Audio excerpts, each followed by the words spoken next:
Bismillahirrahmanirrahim. Alhamdulillah. Alhamdulillahirabbil alamin. Wassalatu wassalamu ala asyrafil anbiya'il mursalin wa ala alihi wa sahbihi ajmain. Allahumma shalli ala Muhammad wa ala ali Muhammad. Allahumma shalli ala Muhammad wa ala ali Muhammad. Allahumma shalli ala Muhammad wa ala ali Muhammad. Assalamualaikum warahmatullahi wabarakatuh. Hari ini hari Jumaat 20 hari bulan Oktober, hari yang penuh barakah. Okey, hari ini I nak share sikit tentang apa yang terjadi baru-baru ni tentang Palestin, peperangan. Banyaklah kalau kita nak discuss based on my analysis ni, yang dengan ilmu yang sedikit ni I make some analysis, some research ni semua.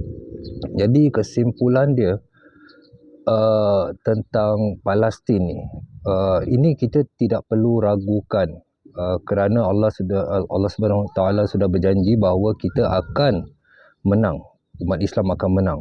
Tapi persoalan yang I nak sampaikan ni, the question is tentang flag.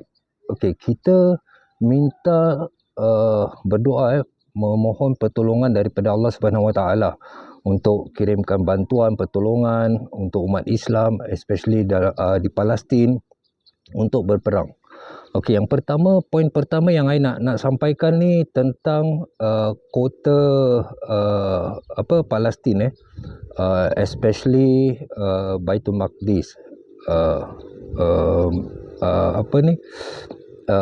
dan Masjid Al-Aqsa. Banyak orang masih confused tentang mana satu Masjid Al-Aqsa. Al-Aqsa actually dia dalam satu teritori. Di dalam teritori itu ada empat masjid.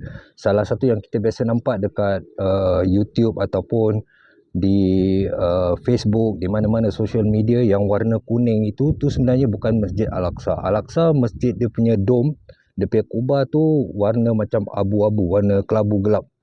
Okey, itu Masjid Al-Aqsa. Mereka ni media dia nak alihkan kita punya fokus dengan gambaran Masjid Al-Aqsa tu, masjid yang kubah emas tu. Sebenarnya tu bukan Al-Aqsa. Mereka lakukan ini kerana mereka ingin kita salah faham.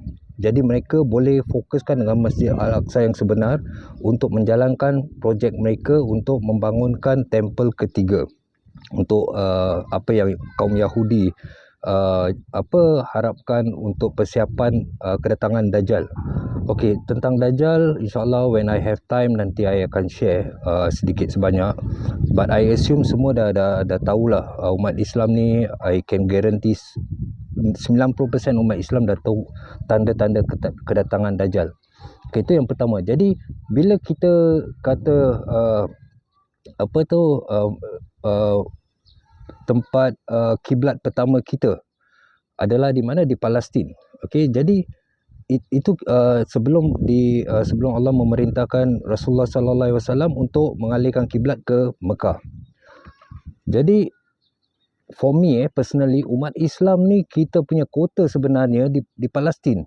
Bukan kita jaga negara kita, kota Singapura, kota Malaysia, KL, Jakarta, Manila, Bangkok, itu bukan kota kita. Kota kita, kota umat Islam adalah di Palestin. Bermakna sekarang orang-orang Zionis telah menceroboh, menganiayai dan oppress, menzalimi orang-orang kita di kota kita sendiri. Apakah kita boleh berdiam saja? Memang kita tidak ada kemampuan yang lebih. Kita punya kemampuan ni terbatas. Kita hanya boleh berdoa. Selain daripada berdoa, apakah yang kita boleh lakukan? Apakah cukup untuk berdoa, bersedekah, atau kita juga harus membuat persiapan dari sekarang?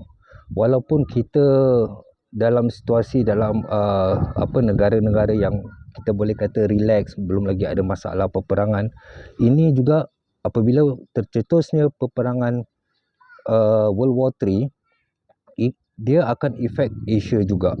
Itu dah pasti, tentang ekspor import makanan, supply dan sebagainya. Jadi itu yang poin kedua. Poin ketiga yang paling penting ini adalah bendera.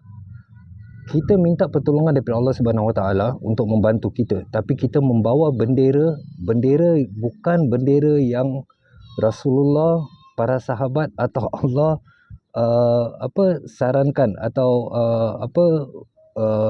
contoh daripada sahabat atau daripada Rasulullah. Kalau kita lihat seperti Salahuddin,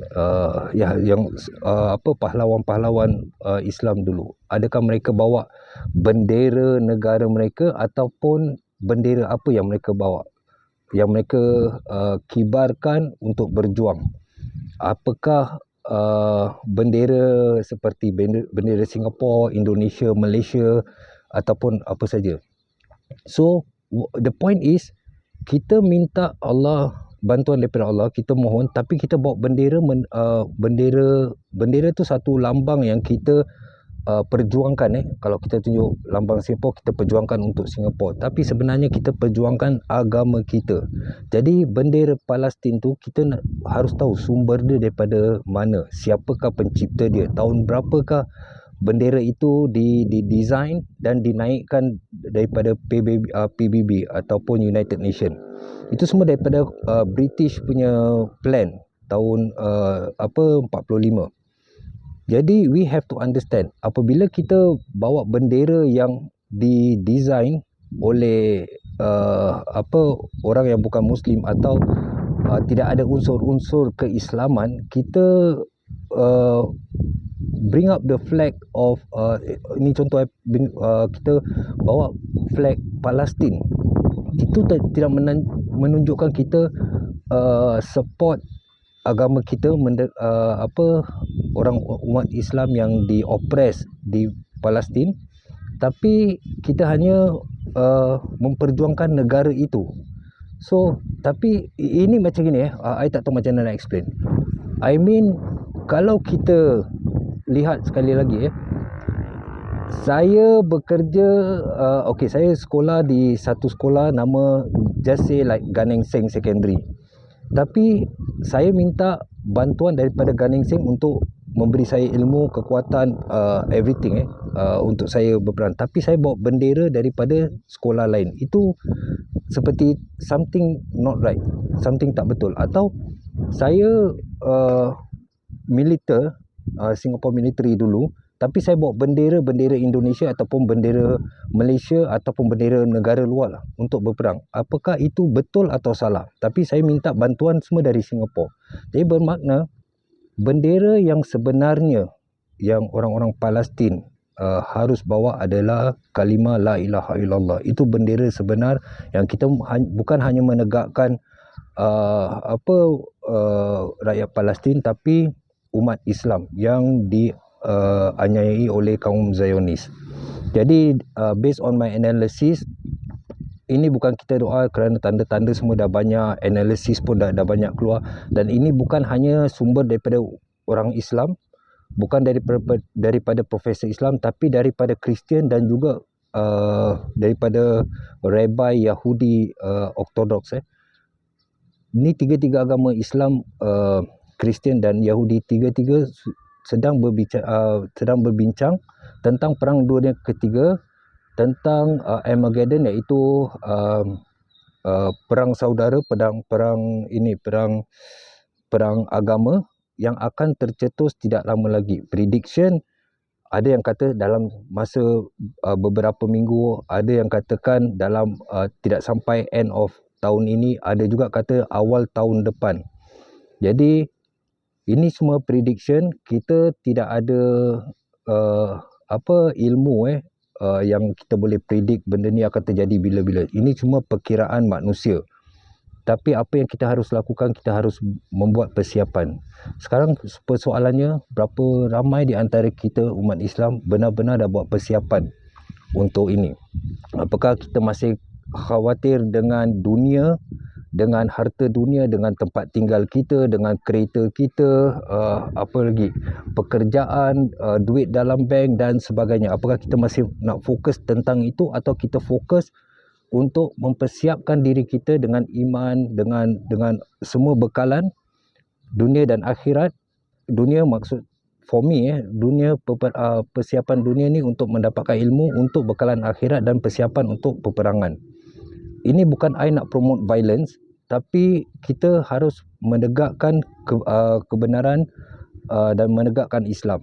Kita tidak akan memerangi atau memusuhi agama lain seperti Kristian ataupun Yahudi ataupun apa saja.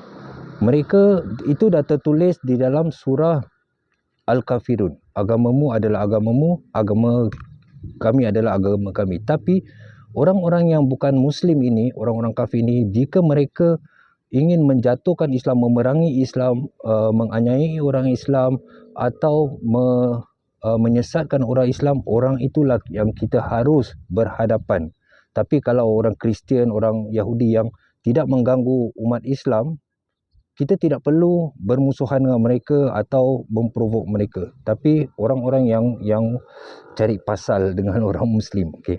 Jadi persiapan yang saya maksudkan adalah semua tertulis dalam hadis seperti kita harus belajar swimming. I assume ramai yang tahu swimming, berkuda dan panah. Tentang panah, actually memang negara-negara seperti Singapore tidak diizinkan, so a bit difficult untuk dapatkan panah in public ataupun bawa balik rumah praktis, ataupun senjata seperti crossbow. Okey, crossbow salah satu panah tapi menggunakan tembak crossbow. You all can Google search siapa yang tak tahu. Crossbow salah satu alternatif panah yang mudah, lebih mudah dari menggunakan panah. Siapa yang tidak ada waktu untuk belajar memanah boleh menggunakan crossbow. Dan ada tempat-tempat yang di negara jiran seperti di Indonesia, you all can go to Indonesia untuk belajar. Tapi untuk siapa yang sudah tahu memanah, apa lagi yang kita harus lakukan? Kita harus belajar macam mana untuk membuat anak panah. Tidak ada gunanya kita tahu panah tapi kita tidak tahu membuat anak panah. Apabila kita punya tools dah habis, kita punya bullet, kita punya panah kehabisan, kita dah tak ada panah. So kita harus buat bagaimana untuk membuat panah. Itu yang pertama. Dan kedua, kita pada akhir zaman nanti ni tembak, revolver ni semua dah tak ada lagi. Electric, everything is down. So apakah persiapan yang kita boleh lakukan selain daripada memanah, selain daripada menggunakan senjata untuk berperang seperti pedang dan sebagainya? Okey, kita tahu bahawa panah itu hanya dapat memanah tapi tidak dapat membunuh seperti menembak, melainkan kita dapat tepat pada sasaran seperti di jantung, di kepala dan beberapa point. Tapi kita juga kalau boleh jangan, apabila kita boleh boleh membunuh dengan cara halal musuh kita, bermakna kita boleh bunuh dengan cara halal, tapi kita jangan membunuh mereka dengan menyeksa. Maksudnya sama juga macam kita sembelih, kita jangan sembelih menyakitkan. Kita sembelih di betul-betul jaga vein biar cepat ini darah dia keluar dan kesakitan tu tak sampai dekat kepala, jadi tidak merana. Jadi selain daripada menggunakan panah, what we can do is di waktu perang kita boleh belajar daripada tribe-tribe seperti di Papua, orang Dayak di Kalimantan, di Amazon. Mereka akan gunakan racun daripada kodok, daripada katak dart frog. Okey, di situ ada racun mematikan. Jadi biasanya mereka akan gunakan di hujung anak panah tu dengan poison itu untuk memanah, untuk berburu. Jadi itu salah satu alternatif. Kalau kita tak ada tembak waktu perang, kita akan gunakan panah dengan menggunakan racun itu untuk berperang. Jadi dengan satu musuh tu kita tak perlulah gunakan 4-5 panah untuk mematikan dia, insya-Allah. Tapi itu semua kuasa Allah. Mungkin bukan dengan panah, sebelum kita shoot dengan panah, Allah dah sampaikan ajal dia. Kita tak tahu, itu semua kuasa Allah, secret. Tapi apa yang kita harus lakukan, persiapan. Dan persiapan, berapa ramai di antara kita masih consume produk-produk Yahudi seperti Coca-Cola, McDonald, KFC, all this kind of stuff. Alhamdulillah, I've been boycott all this Israel product daripada tahun 2007. Kalau tak salah, dah terlalu lama. Alhamdulillah, I can avoid all this. Tapi yang sedihnya masih ramai umat Islam masih support membeli produk-produk itu seperti Starbucks, dan mereka rasa bangga dan mereka akan memberi alasan, aku cuma beli produk, aku tak support Israel apa. Itu pandangan mereka. Mereka akan beri alasan demi alasan untuk mencari pembenaran. Satu, kita harus tahu apabila kita berhadapan dengan Allah, waktu itu kita tidak ada waktu untuk memberi pembenaran atau alasan. Kita tak boleh kata Allah tak tidur, Allah akan faham. Allah dah set satu rule, kita wajib ikut hukum yang Allah dah tetapkan, bukan mencari alasan atau pembenaran.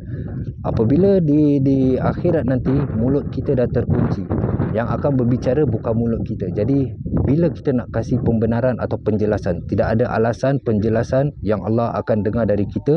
So kita jangan berangan-angan Allah akan faham situasi kita kerana kita riba, kerana kita punya situasi seperti ini. Kita jangan berangan-angan.